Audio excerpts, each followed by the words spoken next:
Nobody roots for fucking Gail. Nobody roots for fucking Simon. Where's my baddie Guinevere? Come on. I am a hoe for character development. Hello friends, and welcome back to my channel, or welcome if you're new here. Today I am going to be doing the 20 questions book tag. I was tagged by Leah from Tea with Leah, and I will go ahead and leave her video down below. Definitely check out her channel. She's so sweet and amazing, and 10 out of 10, we love her. This is a book tag that has 20 questions, hence the name. And honestly, I'm a little nervous because I am a rambler, and 20 questions is a lot when you're a rambler. Why do I have that?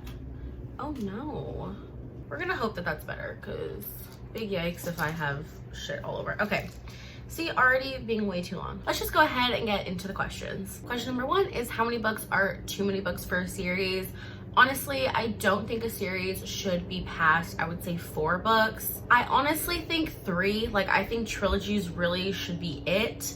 But I know certain books like The Diviners, I haven't read the last book, but like, I feel like that's a book series that is okay being 4 books because each book has a purpose. I just think if you start to expand it too much, then it's kind of like, what's the point? Like, for example, the Mortal Instruments series does not need to be 6 books at all whatsoever. I just don't think books series should be more than, I would say, 3 or 4 books.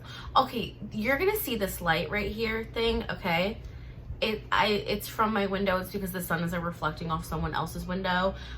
Please ignore that. And also ignore those disgusting birds. Thanks. Okay. Question number 2 is, how do you feel about hangovers?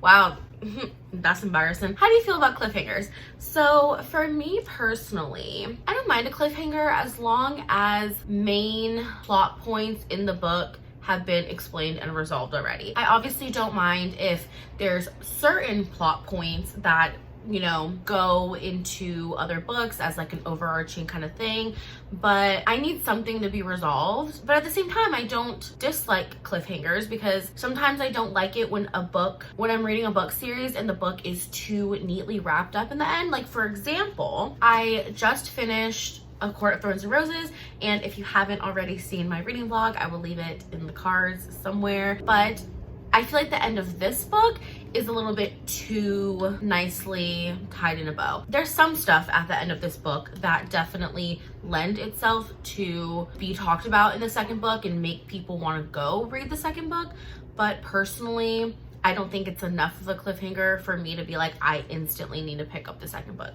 if that makes sense. Third is, hardcover or paperback? So if you would have asked me this like a year ago, I would have been like, die hard paperback, like paperback all the way.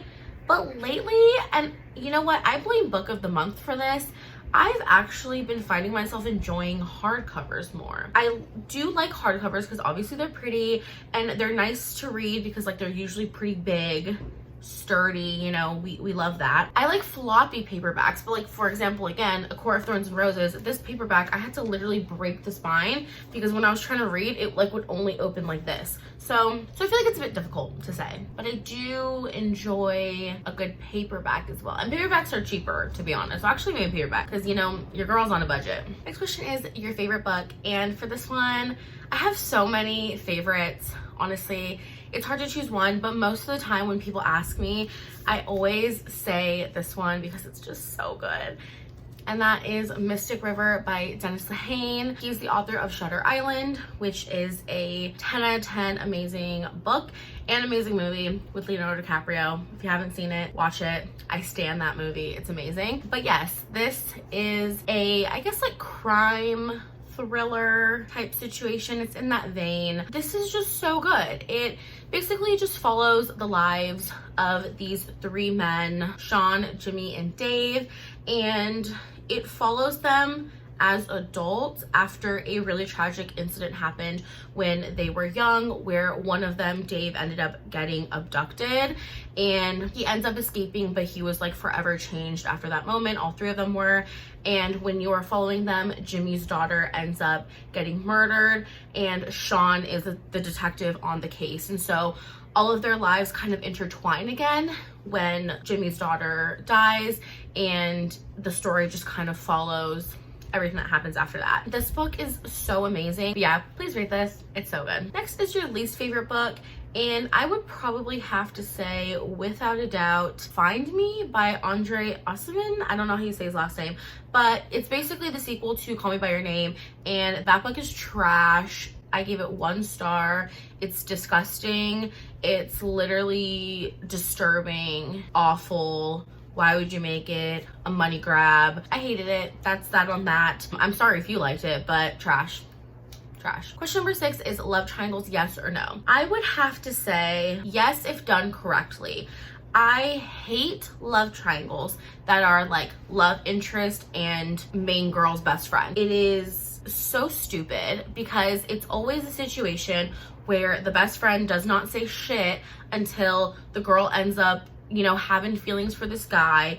And I'm just like, what is this weird perpetuation of like guys and girls can't be platonic best friends? Like, I don't like that. It's ick. It's stupid. And then it's always just thrown in there to make it be like, ooh, a love triangle. But like, genuinely, like, nobody ever roots for the fucking best friend. You know what I mean? Like, nobody roots for fucking Gail. Nobody roots for fucking Simon. You know what I mean? Like, it's just, what's the point? I'm not getting it. But I think love triangles are really good when you do it in a way where I think the character needs to be introduced to the two around the same time, and I think they need to be on like even playing fields for it to be a good love triangle. See, we have a shitty love triangle in the Mortal Instruments, and then we have a really good love triangle in the Infernal Devices series, Will and Jem. Chef's kiss. Babies, love them. Next question is the most recent book you couldn't finish, and for me that was Permanent Record by Mary H.K. Choi. I tried to read it last month during the Tis the Damn readathon, which I also did vlogs for that if you want to watch those. But yeah, I was not a fan. The romance was very surface level and I was just not into it, so I DNF'd it. Okay, question number 8 is the book you're currently reading, and I'm currently reading Legendborn by Tracy Deonn. I'm about on page like 130-ish right now. I'm enjoying this so far. I didn't know this was inspired by the legend of King Arthur, and it's kind of like really extremely interwoven into the story, and so I'm slightly confused because I've never read anything about King Arthur. Like, all I know is that there's a round table and there's Guinevere, is that her name? And I don't know, is she a thotty? I don't know. I thought that she like was with someone else and then got with someone else. Couldn't tell you. She's not involved in this, which I'm like, where's my baddie Guinevere? Come on. But yeah, I'm enjoying this so far. There's secret societies, dark academia-ish.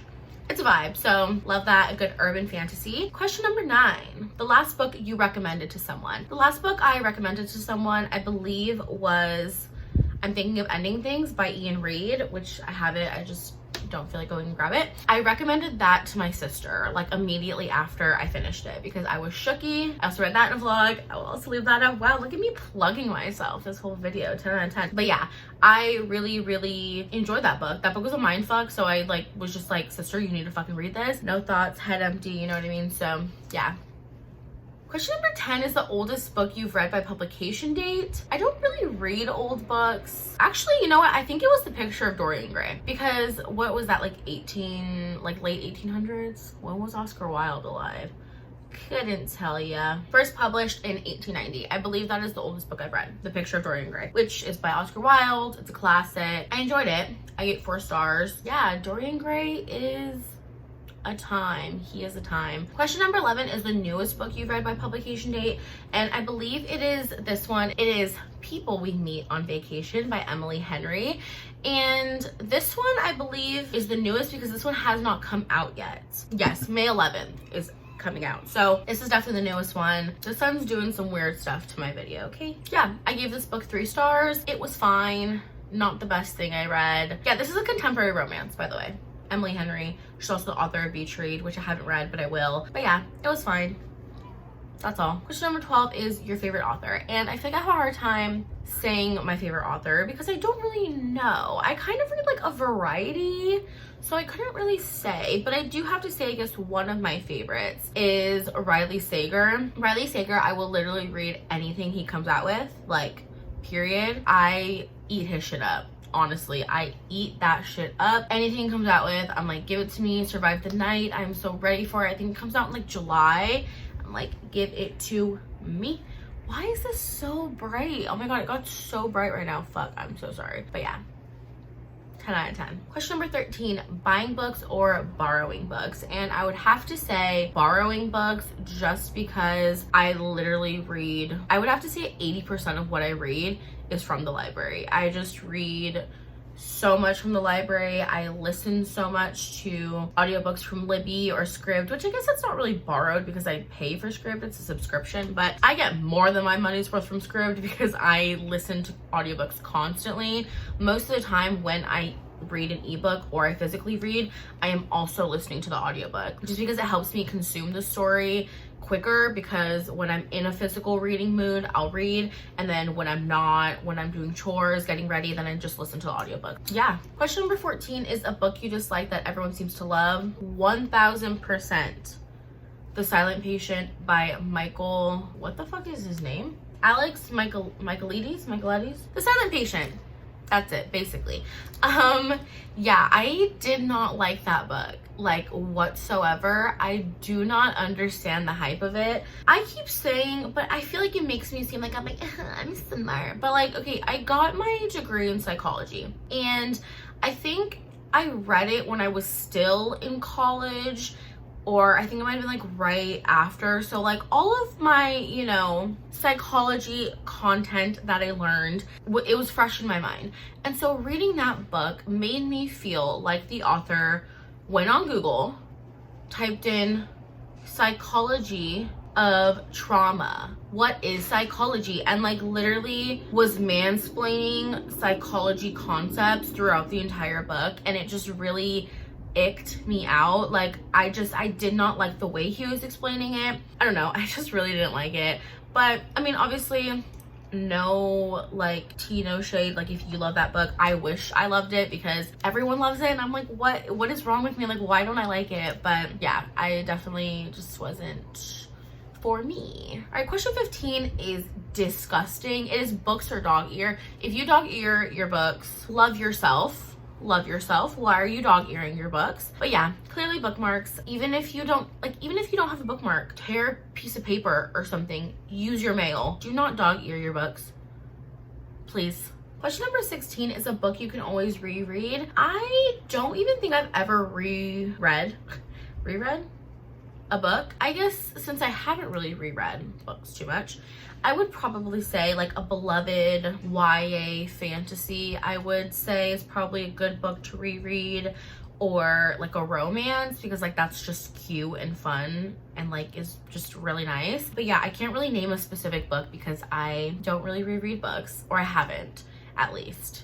I really want to, but I just haven't. Question number 17 is, can you read while listening to music? And I absolutely cannot. I basically need it to be dead silent if I'm reading, or have one of those like ambiance ASMR rooms type of situation. But that's because that's like, you know, rain or like fire crackling. Like I can listen to that, but like actual music is so distracting to me. Most of the time, if my sister or someone has the door open and like they're watching TV and I'm reading in my room, like I have to really try to concentrate. I'm not good at concentrating. Definitely no to music.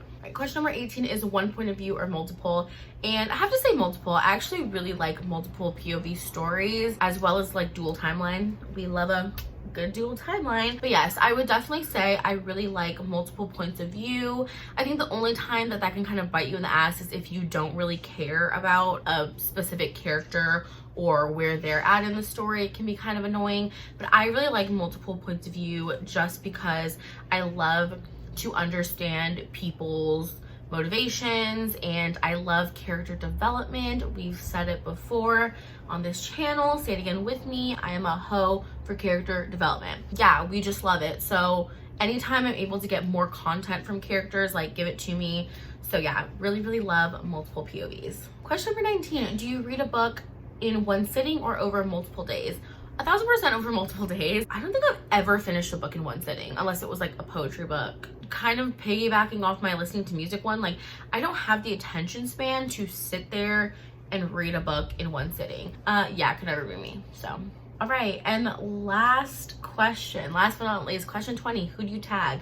Quite honestly, I tag anyone who wants to do it. Anyone and everyone, please do it. All right, so that is it for the 20 questions book tag. This is gonna be a mess to edit because the lighting, shit, me, shit. Yeah, I really hope that you guys enjoyed this video. I hope you guys kind of got to know a little bit more about me and my reading tastes and, you know, my kind of reading style and everything like that. Yeah, thank you guys so much for watching. If you enjoyed this video, please like and subscribe, and I will see you guys in my next video. Bye.